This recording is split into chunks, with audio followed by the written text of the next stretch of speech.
Raymond the complete man. ये tagline आपने कई बार टीवी एड्स में सुनी होगी, लेकिन इस ब्रांड को खड़ा करने वाले सिंघानिया परिवार के लोग इस टैगलाइन को सही मायने में जस्टिफाई करने लायक नहीं है, या यूं कहिए कि ये जस्टिफाई कर नहीं सके।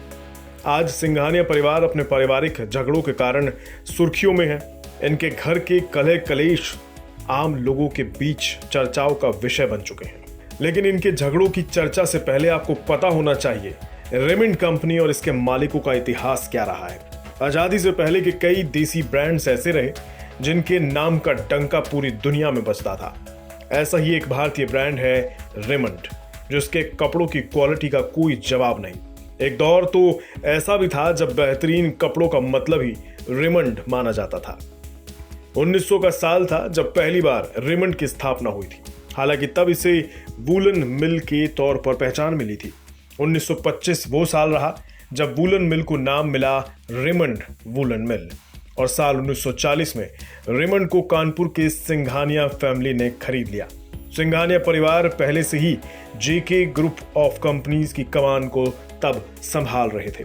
आज जेके ऑर्गेनाइजेशन की कुल वैल्यू करीब 32,000 करोड़ की है, जिसके मालिक तब थे कैलाश पथ सिंघानिया। इन्होंने ही रेमंड को वो पहचान दी जिसे दुनिया में आज सब जानते हैं। रेमंड का पहला रिटेल शोरूम 1958 में मुंबई में खोला गया था। 1960 तक रेमंड देश की पहली ऐसी मिल बन गई जहां पर कपड़ा विदेशी मशीनों में तैयार किया जाता था। 1966 में कंपनी रेडीमेड कपड़ों के मैदान में उतरी। द कंप्लीट मैन से लेकर फील्स लाइक हेवन तक हर बार इसी टैगलाइन ने लोगों को रेमंड से जोड़ा। अब आया 1980 का साल।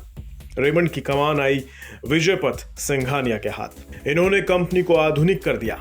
1968 में सिंघानिया ने रेमंड का premium brand park Avenue launch किया। फैशनेबल कपड़ों की नई रेंज को लॉन्च किया। इतना ही नहीं, इन्होंने 1990 में देश के बाहर ओमान में कंपनी का पहला विदेशी शोरूम खोल दिया।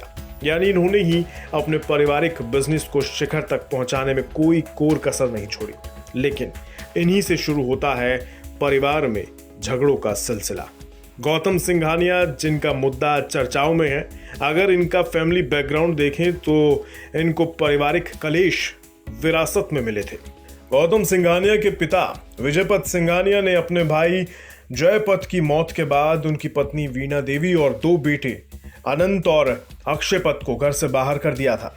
विजयपथ सिंघानिया की उनके बड़े बेटे मधुपति सिंघानिया से भी कभी नहीं बनी। दोनों के बीच काफी वैचारिक मतभेद थे, जिसके चलते ही मधुपति सिंघानिया ने पिता की संपत्ति और उनके अपने बच्चों के हक को छोड़ 1998 में सिंगापुर हमेशा के लिए शिफ्ट हो गए।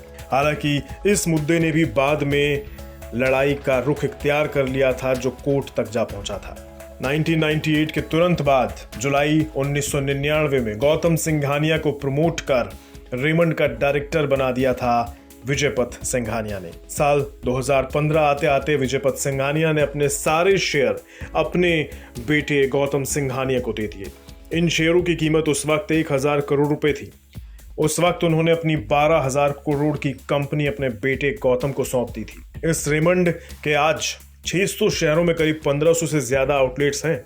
मतलब इनके पास जगह की कोई कमी नहीं है। लेकिन देखिए कैसे समय का पहिया घूमा तो विजयपथ के अपने ही बेटे गौतम सिंघानिया ने, जिसको विजयपथ सिंघानिया ने सब कुछ दिया, उसने अपने ही 85 वर्षीय बुजुर्ग पिता को घर से बाहर निकाल दिया। पद्म विभूषण विजयपथ सिंघानिया से घर, कारोबार, पैसा सब कुछ छीन लिया गया, जिसके बाद उनको किराए के मकान में रहने को मजबूर होना पड़ा।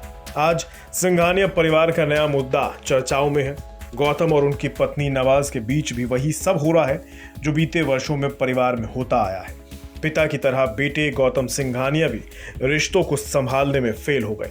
वे अब अपनी 32 साल की शादीशुदा जिंदगी को तलाक के साथ खत्म करने जा रहे हैं।